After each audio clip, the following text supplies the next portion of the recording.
bendición de Dios que sobrepasa, y la gracia de Dios que sobrepasa todo entendimiento, siga cada día con cada uno de los estudiantes de esta casa de estudio. Hoy nos preparamos para ver la clase número 7 de lo que es la fe, un estilo de vida, en este núcleo de la Escuela Teológica Integral Reformadora. Y nos toca desarrollar el tópico que le da valor al juramento. Estamos hablando acerca de la integridad de Dios y de su palabra y la demanda que tiene Dios o cualquier persona que hace un juramento, muy especialmente cuando se trata de asuntos jurídicos, cuando tú vas a atestiguar sobre un tema de algo donde están involucrados alguienes. ¿Y qué le da valor al juramento? En este caso, al juramento que Dios hizo sobre su palabra. Al responder esta interrogante, nos daremos cuenta que lo que le da valor a todo juramento es la pena que está detrás del juramento. Te doy un ejemplo. Vas a un tribunal como testigo. Al subir al estrado, te someterán a un juramento para tener fianza de que todo lo que vas a decir está fundamentado en la verdad. De no ser así, cometerías acto de perjurio, que implica falsear el juramento. Te darían la pena de 6 meses a 2 años de cárcel, lo que hace que un tribunal completo confíe en la veracidad de tu testimonio. Es que tú sabes que si mientes, tienes una pena sobre ti, y esa pena que está entre 6 meses a 2 años es así, de una vez. Es decir, te agarran en perjurio, inmediatamente tú sales del tribunal a la cárcel, sin derecho a ningún tipo de beneficio. Es lo más tremendo del caso. Ahora, llevando esta verdad al ámbito espiritual, el juramento que Dios hizo tiene que tener una pena para que tenga valor. Es decir, a Dios le tiene que afectar algo el cometer acto de perjurio, mintiendo y falseando su palabra. De esta forma, incumplir sus juramentos deja de ser Dios. Es decir, si Dios deja de cumplir su palabra, si Dios deja de cumplir su juramento, entonces dejaría de ser santo en primer lugar. Dejaría de ser su palabra, la palabra que dijo, y dejaría de ser Dios porque juró por sí mismo. Ahora, si Dios deja de ser santo, ¿con qué moral nos va a pedir a nosotros que seamos santos? No hay moral. Si Dios deja de ser, si la palabra deja de ser su palabra, quedaría invalidada la palabra. Y si Dios deja de ser Dios, ¿quién va a ser Dios entonces? Es decir, ¿quién va a tomar ese lugar que actualmente, corríjame yo, que por toda la eternidad pasada, la eternidad presente y la eternidad futura lo ha tenido Dios? ¿Quién lo tomaría? Cuando hablamos de los poderes, estamos hablando que Dios, en la persona del Padre, del Hijo y del Espíritu Santo, ocupan los 3 primeros lugares en todo el espacio sideral. El 4.º lugar lo tiene la iglesia, pero en este caso la iglesia, con todo y que tenga el 4.º lugar de poder, no puede tomar esa posición de poder, la cual perdería Dios, y esa posición de poder la tomaría el que está en el 5.º poder, que en este caso es el diablo.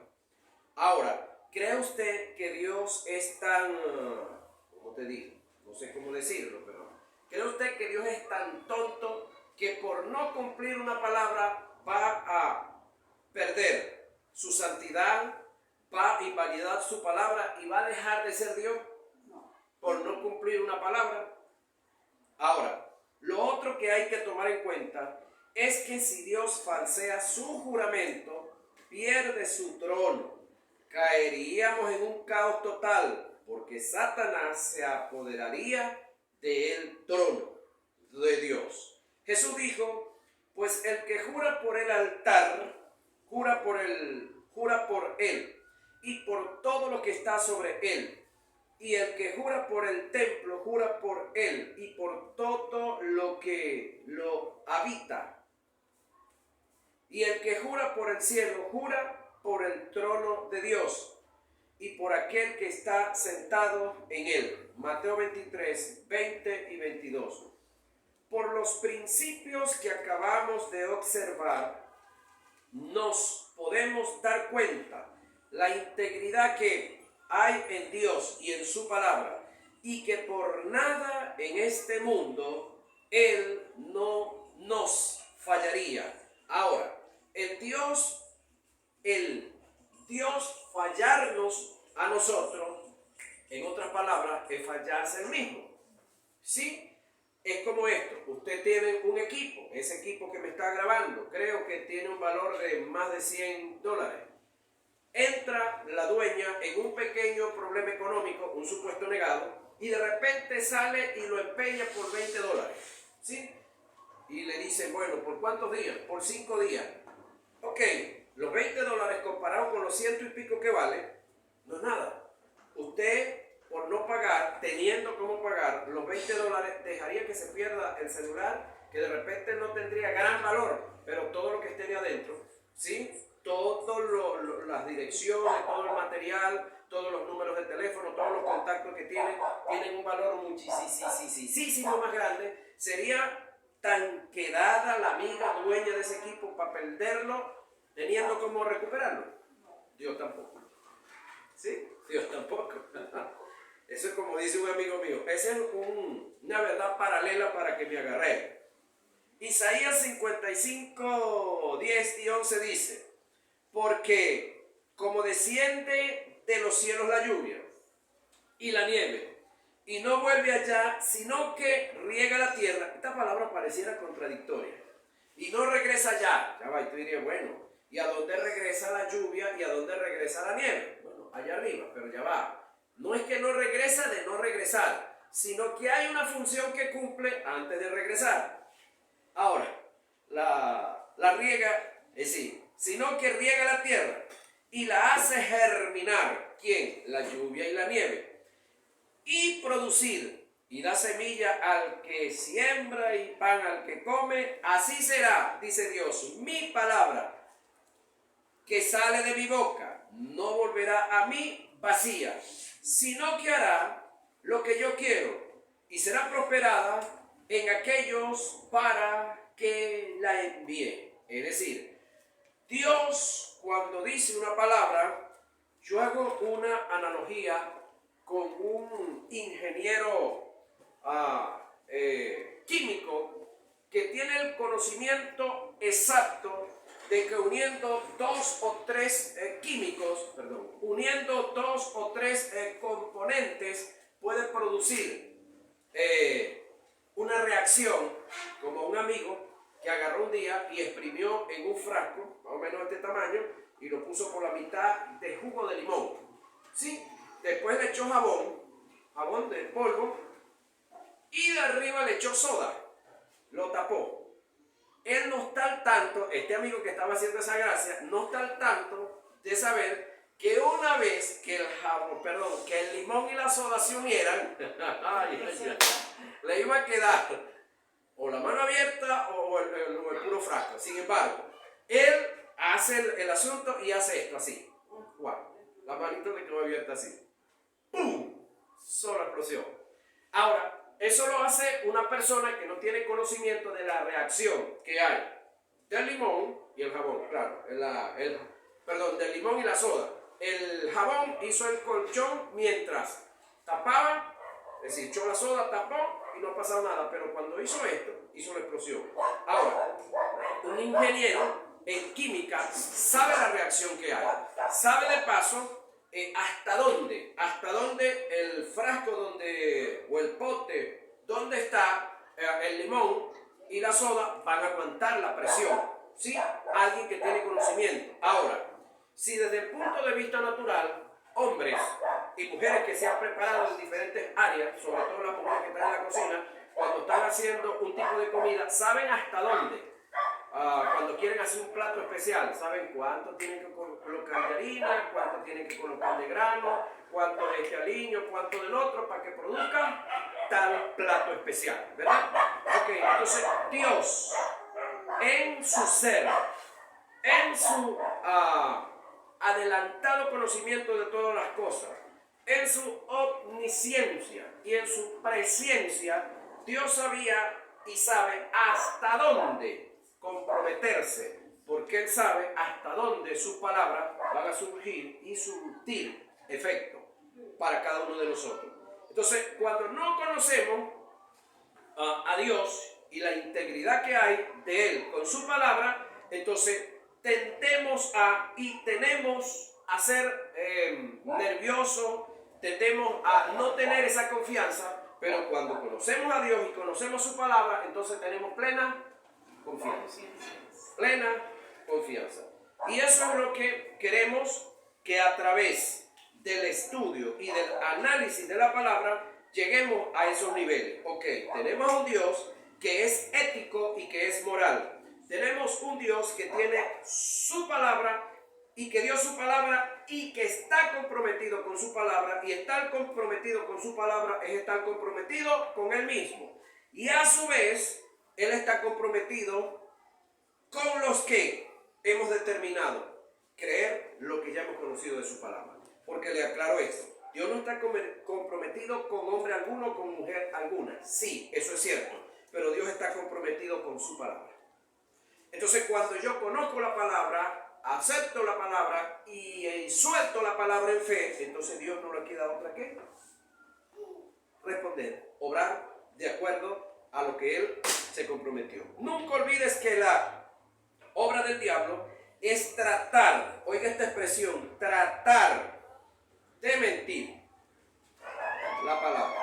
Tratar de mentir la palabra. Él logra mentir la palabra, o Él logra hacer que la palabra de Dios, que es una verdad, se haga en nosotros una mentira cuando yo le presto más atención al diablo que a la palabra de Dios. Es como esto, la ley de la gravedad existe, ok, sí. Yo me subo aquí arriba, 2 o 3 metros más arriba, y digo, la ley de la gravedad no existe, la ley de la gravedad no existe, y me lanzo. Pregunto, ¿el hecho de que yo diga y confiese que la ley de la gravedad no existe, va a dejar de existir? No. Sencillamente está ahí, punto. Yo la conozco, y si yo salto y me quedo en el aire, bueno, la ley de la gravedad va a cumplir su función. ¿Sí? Ahora, entonces el diablo va a tratar de mentir la verdad que Dios ha dicho para desvalorizar y tergiversar en la mente esa palabra de Dios en la mente de los creyentes.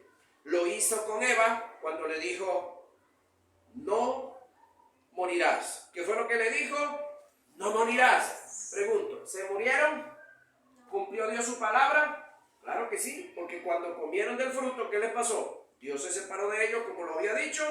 Entonces, si en esa primera acción de Dios cumplió su palabra, ¿qué le dice usted que las demás no lo va a cumplir? ¿Sí? Ahora, eso está en Génesis 3, 1 y 5. Lo trató de hacer con Jesús, es decir, lo mismo que hizo con Eva y Adán, lo trató de hacer con Jesús. Sencillamente Jesús no se rindió, no se entregó, no obedeció a las ofertas del diablo. Eso está registrado en Mateo 4, 1 al 11. Lo va a tratar de hacer ¿con quién? Con Petra, con Ramona, con Dorotea y con todos los que oigan y estén presentes en la palabra del Señor, oyendo y viendo. Ahora, lo va a tratar de hacer. Ahora, pregunto yo, ¿tomaremos nosotros la aptitud de Adán y de Eva o tomaremos la aptitud de Jesús? Bueno, ahí están las dos. Eva y Adán se rindieron y tuvieron problemas. Jesús no se rindió y es una gran bendición para Él, y Él es una gran bendición para nosotros. Ahora, Mateo 13:28, en la parábola del sembrador, Jesús dijo que el diablo es el encargado de robarse la palabra. ¿Sí? Y más que robarse la palabra, yo entiendo que hay palabras que se escriben y uno tiene que buscarles el sentido, porque si le explicamos lógica a esta palabra no tiene sentido.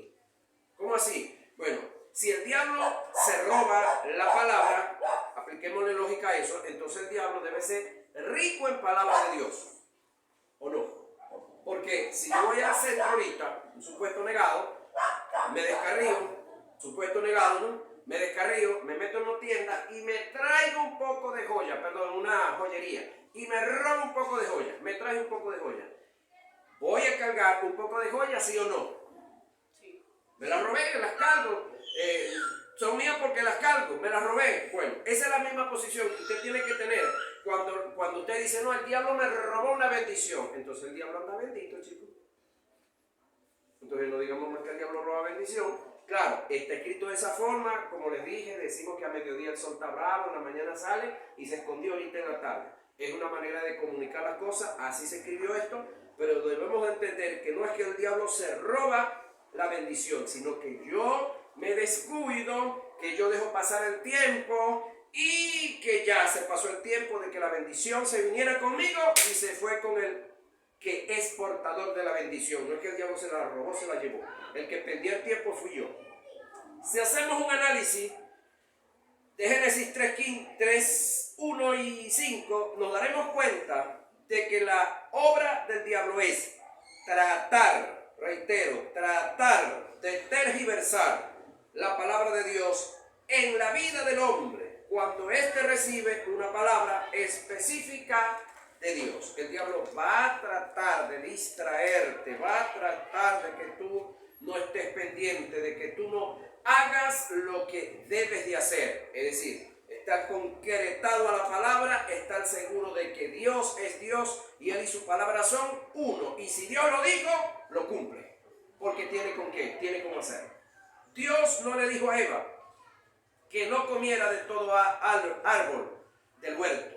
Dios le dijo que de todo árbol podía comer, mas del árbol de la ciencia del bien y del mal no comería. Eso fue lo que Dios le dijo. Génesis 1:29, 2:9 y 2:16. Satanás le dijo todo lo contrario a la mujer. Lo que Dios había de lo que Dios había dicho. Y de paso le dijo que todo lo que Dios había dicho era mentira. Ya va. ¿Cómo, pastor? Usted dice que Satanás le dijo que era mentira. No como tal, pero tácito sobreentendido cuando él le dice, no moriréis. Es decir, le está diciendo lo contrario o lo opuesto o lo antónimo a lo que Dios le había dicho. Entonces, cuando Dios le dice, el día que comas, ciertamente moriréis, le estaba afirmando. Satanás viene y le dice que no es así. Entonces, en otras palabras, coloquialmente se dice hablando como los locos, ¿no? Pero en otras palabras, que es lo correcto, ¿no? Lo que Satanás le quiso decir, muchachos, Dios es falso. Dios les está mintiendo. Dios no va a cumplir con lo que dijo. Fue lo que quiso decirle este individuo a nuestros amados hermanos. A el gran Adán y la... Ok. Dice el texto, Satanás le dijo todo lo contrario a la mujer de lo que Dios había dicho. Y de paso le dijo que todo lo que Dios había dicho era mentira. El texto dice, pero la serpiente era astuta, más que todos los animales del campo que Jehová Dios había hecho, la cual dijo a la mujer, con que Dios os ha dicho, no comáis de todo árbol del huerto. Y la mujer respondió a la serpiente, del fruto de los árboles del huerto podemos comer, pero del fruto del árbol que está en el medio del huerto, dijo Dios, no comeréis de él, ni le tocaréis, para que no muráis. Sin embargo, el no le tocaréis se lo añadió Eva. Entonces la serpiente le dijo a la mujer, no moriréis. ¿Qué es lo que le está diciendo? Es decir, lo que Dios dijo, señoras y señores, es mentira. Dios les está mintiendo. Ahora, de Dios sabemos que no procede la mentira. correctísimo. Y también, claro, lo sabemos nosotros ahorita, Adán, Eva en este caso, no sabía que estaba hablando con el padre de la mentira. Eso está registrado en Génesis 3, 1 y 4. En una ocasión, en un momento de dificultad, Josafat le dijo al pueblo una palabra determinante que los llevó a estar seguros de Dios y de su palabra. Él dijo: oídme, Judá y moradores de Jerusalén, creed en Jehová vuestro Dios y estaréis seguros. Creed a sus profetas su palabra y seréis prosperados. Segunda de Crónica 20:20. Momento difícil que tenía la nación de Israel, momento apremiante, en el cual pues tuvieron la determinación de oír porque sí a Dios, porque su vida estaba en juego, su vida estaba en graves peligros. Gracias a Dios pues fueron inteligentes y determinaron oír, recibir la palabra. Y bueno, usted si sigue leyendo la historia, después de Crónicas 20 en adelante, se va a dar cuenta la gran victoria que Dios les dio, porque Dios cuando dice una palabra, la cumple. Amén. La paz como indicativo de tener fe. Vamos a desarrollar este tópico. De la paz podemos decir que forma parte de la naturaleza del Espíritu, por supuesto del Espíritu Santo. Gálatas 5:22. Es propiedad de Dios, Filipenses 4:7. Es parte de las propiedades del Espíritu Santo, impartidas al hombre como producto del nuevo nacimiento, y que debe desarrollar, ¿quién? El creyente, en su espíritu, formar el alma y manifestarlo en su diario vivir. El término paz viene del griego eirene y del hebreo shalom, que tiene que ver desde la perspectiva teológica con la quietud del alma. La paz no es bonanza, la bonanza viene como producto de tener paz. Juan 16:33. La paz es endógena, la bonanza es exógena. Los prerequisitos de la paz no son libertad de las necesidades del dolor físico. La paz es un descansar en Dios en medio de las más grandes adversidades. La paz que ofrece el mundo está en total contraste a la paz de Dios. El mundo adquiere su paz producto de la bonanza. Si hay bonanza, hay paz. En Dios es todo lo contrario. La paz en Dios produce la bonanza. Por esta causa, Jesús dijo: la paz os dejo. Mi paz, mira esta expresión, mi paz os doy. Yo no os la doy como el mundo la da. Es decir, eso está registrado en Juan 14:27. Entonces, quiere decir que hay dos tipos de paz. ¿Cuál? La que da el mundo y la que da Dios. Jesús se expresa y la dice muy claro: mi paz, es decir, la que yo tengo, la que yo porto, la que anda conmigo, no es igual a la que del mundo. ¿Y cómo es la que del mundo? Bueno, cuando la nevera está llena, cuando la alacena, el cajón por allá donde se guardan las cosas, la pipa está llena, cuando hay platica, cuando están los viejos verdes metidos en la cartera o por allá guardados en el sitio donde se guardan, y de repente hay otros por allá en el banco. Entonces, cuando eso, para el mundo hay paz, para algunos, porque de paso, cuando hay gente que tiene mucho dinero, entonces ahora andan asustados porque anda pensando que se lo van a quitar, lo van a robar. Entonces tiene que tener 2, 3 guardaespaldas, y entonces anda pensando si esos guardaespaldas no van a conspirar entre ellos para robarlo a él o venderlo con otro. Entonces, a veces los que menos dinero tenemos son los que más disfrutamos la vida. Ahora, hay un amigo que dice que el dinero no da felicidad, pero lo deja a uno a una cuadra de la felicidad. Yo no sé qué usted dice de eso. Ahora, la paz de Dios protege al creyente de las dificultades mentales causadas por las ansiedades de la vida, al tener seguridad de que Dios provee para sus hijos y responde ante las más grandes dificultades de la vida. El creyente aprende a vivir quieta y reposadamente, sin conflictos mentales. La paz de Dios se puede entender como una garantía del cuidado de Dios. Filipenses 4, 6 y 7. Pablo fue tan determinante en el lenguaje de la paz que dejó escrito lo indispensable que es ella en la vida del creyente. Él dijo: y la paz de Dios, que sobrepasa todo entendimiento, guardará vuestros corazones y vuestros pensamientos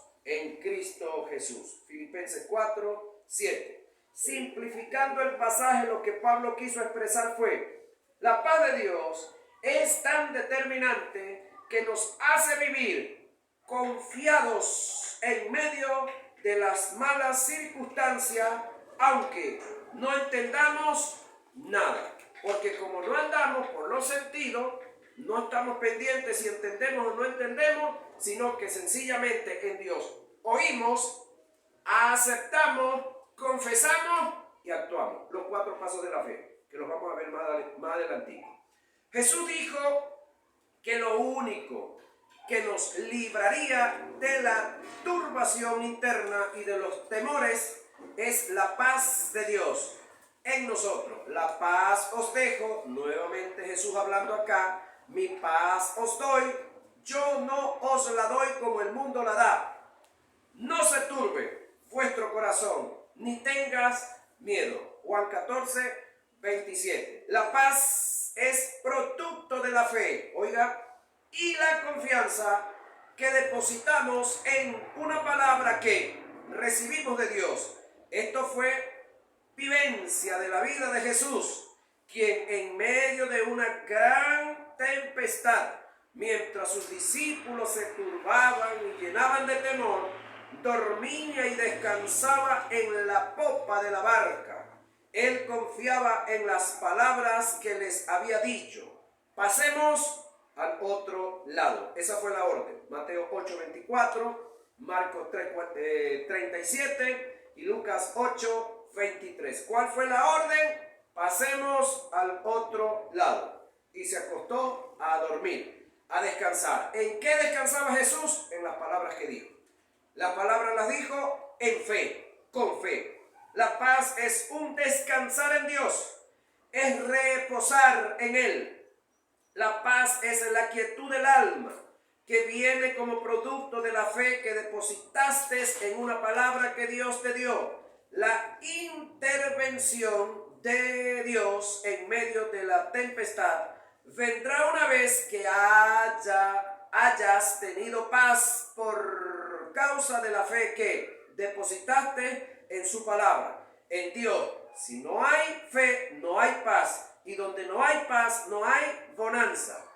La paz viene como resultado de conocer el amor de Dios a favor de nosotros. Esto lo describe el apóstol Juan en sus cartas. Ahora mira lo que viene a continuación. Si tenemos paz, estamos confiando en lo que Dios ha hecho a nuestro favor. Pero si nosotros no tenemos paz, no estamos confiando en lo que Dios ha hecho a nuestro favor. Y de paso, estamos diciendo que Dios es mentiroso. Y ahí es donde usted y yo tenemos que tener gran sumo cuidado. Mira lo que dice el texto. En el amor no hay temor, sino que el perfecto amor, ya va. Juan, ¿por qué tú me dices el perfecto amor? Bueno, porque hay 2 tipos de amores que no son perfectos. ¿Cómo digo? La palabra amor tiene 3 significados. Uno solo de ellos es perfecto. ¿Cuál es ese? El ágape, el amor de Dios, el amor incondicional. Los otros 2 es el amor filí, el de amigo, el de amistad, el de compañerismo, que muchas veces por envidia se rompe, muchas veces por maldad se traiciona, muchas veces por irresponsabilidad se deja de hacer, o porque hubo un descuido, meramente descuido.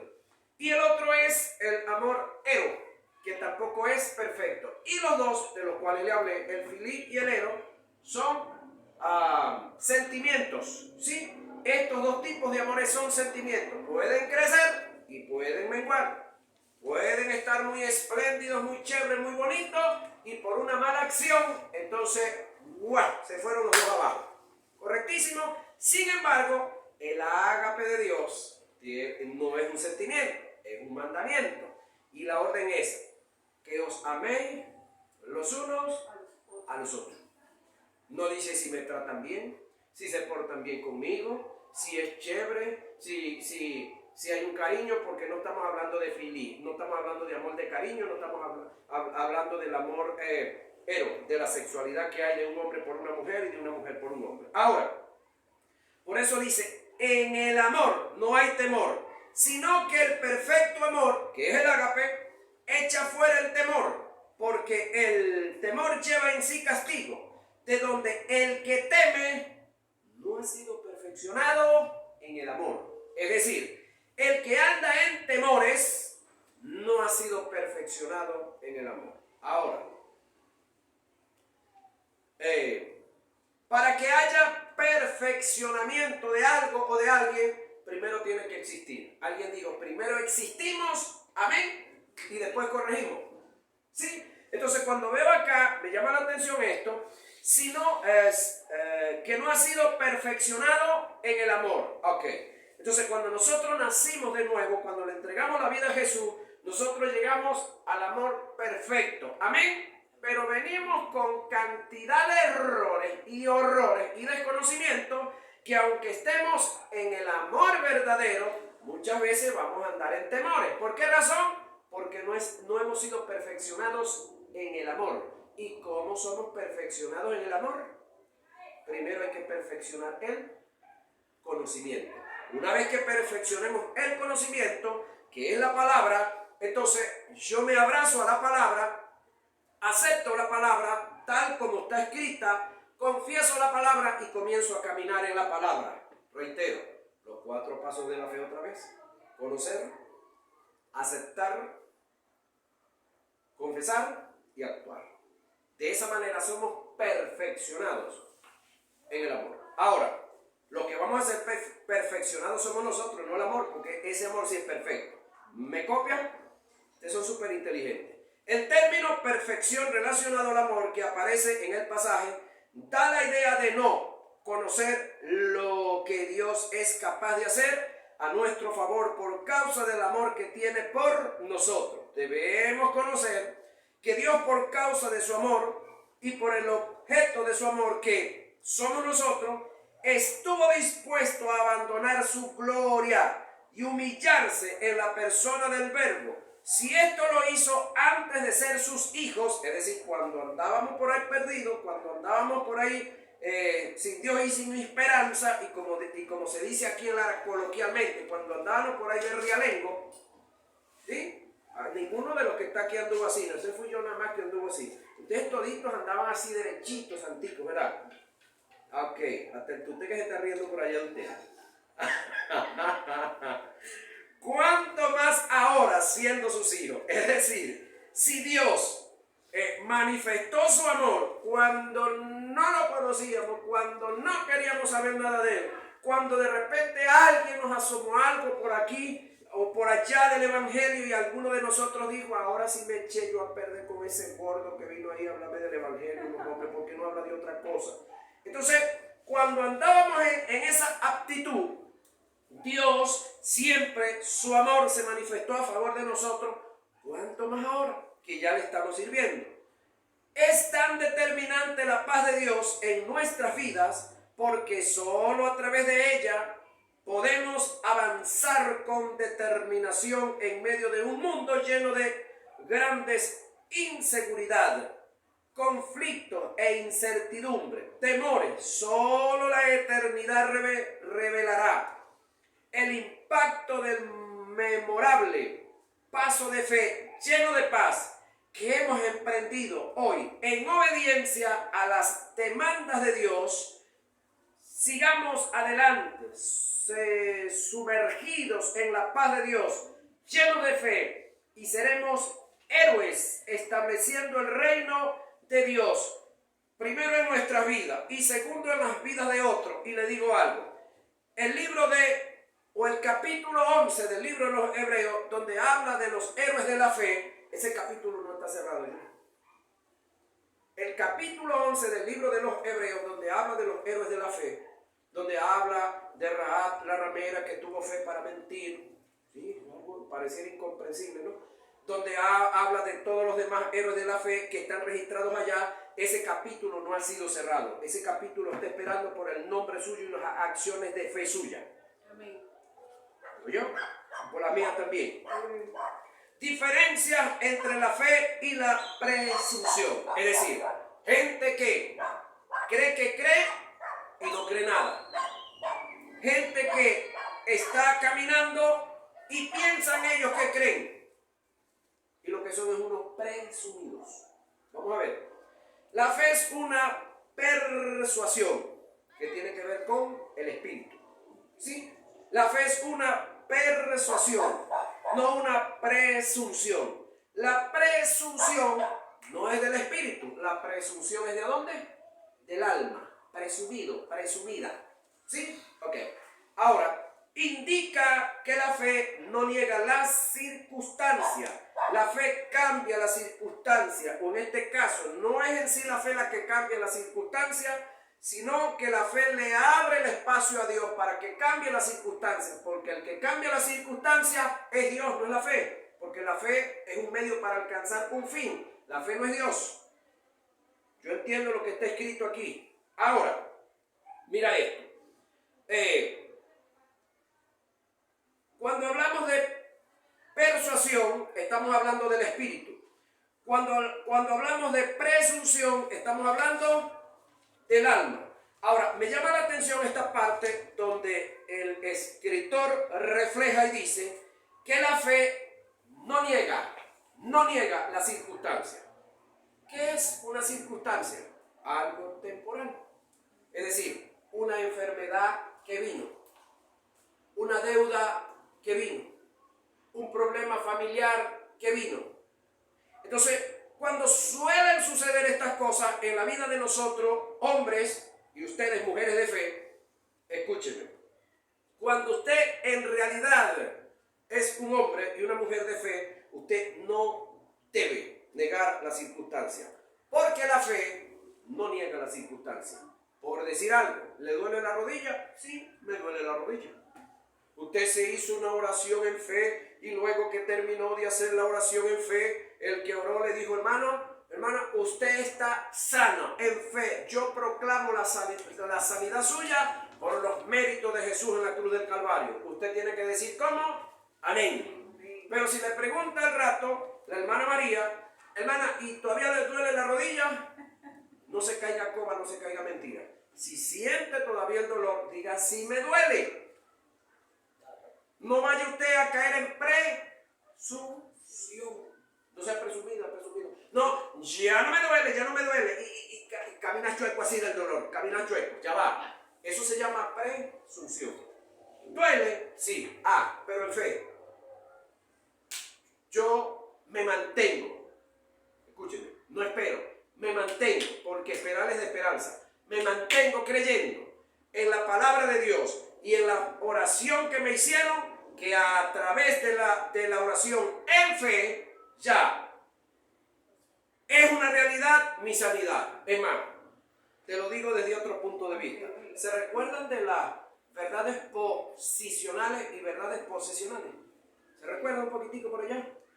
Una verdad posicional es algo que en el mundo espiritual ya es una realidad. Ya Dios lo hizo. Pero se necesita traerlo del mundo espiritual, donde es una realidad posicionalmente, traerlo ¿a dónde? A la rodilla que duele, que posesionalmente tiene el dolor. Pero ¿cómo lo vamos a traer? En fe, no en esperanza. Yo espero que Dios me sane. No, eso es esperanza. ¿Cuál es el vocabulario de Dios? Cuando le dijo a los hombres, hablando de la tierra de allá del Medio Oriente, la tierra que yo les he entregado. Y todavía no estaban dentro de la tierra. ¿Dios estaba mintiendo? No, el lenguaje de Dios es fe. Y el lenguaje de Dios es que yo debo de hablar de las cosas antes de tenerlas. Pregunto, ustedes los que están aquí, ¿ya la salvación de ustedes es un hecho real? Amén. Sí. Pregunto yo, ¿ustedes tienen un pergamino escrito, qué sé yo, en un cuero de chivo, en las orejas de un murciélago, en unas tablas de oro, donde tenga el sello del cielo y la firma de Dios? No, me lo van a decir, el mío tampoco. Pero está escrito en la palabra, lo creemos, lo hablamos y esperamos que se manifieste y punto. Y ya, así de sencillo. Si así aplica para la salvación, señoras y señores, para el resto de las cosas, es igual. Es igual. Entonces, voy otra vez aquí. La fe no niega las circunstancias por las cuales yo esté pasando. Pero la fe le brinda la oportunidad a Dios para que a través de la fe, entonces Dios pueda obrar. Porque le digo algo, Dios solamente puede obrar a través de la fe. No hay otro medio que Dios pueda usar para moverse, para hacer. Dios se mueve a través de la persuasión. Dios no se mueve a través de la presunción. La fe no es un poder mental psíquico, es un poder espiritual sobrenatural que viene de Dios. Que viene de Dios, o en este caso, que vino, ya estando en nosotros, que vino de Dios. Y es depositado, mira lo que viene, en el espíritu renacido del hombre. ¿Dónde es depositado? En el espíritu renacido del hombre. Quiere decir que los únicos que disfrutamos de la fe somos ¿quiénes? Los nacidos de nuevo, señores y señores. Los no nacidos de nuevo, los que no conocen a Jesús, el único autor y consumador de la fe, o los que conociéndolo en su palabra no han querido aceptarlo, no se han propuesto aceptarlo. Lamentablemente, los que no lo conocen y los que lo conocen en la palabra pero no lo han aceptado, no tienen fe. Por lo tanto, tienen problemas. Es decir, su espíritu no ha nacido de nuevo, y como su espíritu no ha nacido de nuevo, entonces la fe, que es parte de la naturaleza de Dios, no ha podido ser depositada en ellos. Entonces, ¿quiénes somos los únicos que tenemos fe? Los que conocimos a Jesús, aceptamos su plan de salvación, ¿sí? Aceptamos lo que Él hizo, lo que Él dijo, lo que está escrito, lo confesamos y estamos caminando en Él. Somos portadores de la fe, y esto es unipersonal para cada uno. Esto no es que yo como papá tengo fe y todos mis hijos van a tener fe. No, esto es unipersonal de cada quien. Ahora, la fe, o los que tenemos fe, solamente somos aquellos que hemos aceptado que nuestro espíritu haya sido renacido, y esto es una labor que hizo la persona del Espíritu Santo en nosotros. Todas las cestas, tales como la metafísica, el yoga, ciencia cristiana, trabajan en sentido contrario a la fe. Lo hacen a través de la presunción que indica el poder de la mente sobre la materia. ¿Quiénes? Las religiones, Duarte, el mercado y toda su compañía. Tenían tiempo que no se recordaban de ese tipo, ¿verdad? El iluminado, ¿ves? Adrián Asi, hablando de aquí en Venezuela. Bueno, toda esa gente trabaja con presunción, no persuasión, presunción. La presunción llama las cosas que son como si no fuese. Le duele la rodilla, diga que no le duele. Tiene una deuda, diga que no la tiene. El vecino, la vecina y todo está molesto con usted, diga que eso no es así, diga que eso no es así. Ya va, eso es un tipo de locura. Ajá. La fe como persuasión llama las cosas que no son como si fuesen. Por esta razón alegamos que la fe no niega las circunstancias, no niega la deuda, no niega la enfermedad, no niega las dificultades, no niega los problemas circunstanciales, momentáneos. La fe cambia o le da oportunidad a Dios y te da habilidades a ti para que con ayuda de Dios cambie las cosas. Amén. Amén. ¿Por causa de qué? De moverse en fe. Esa es la posición que hay entre la fe y la presunción, que lo seguimos desarrollando en nuestra próxima hora de clase.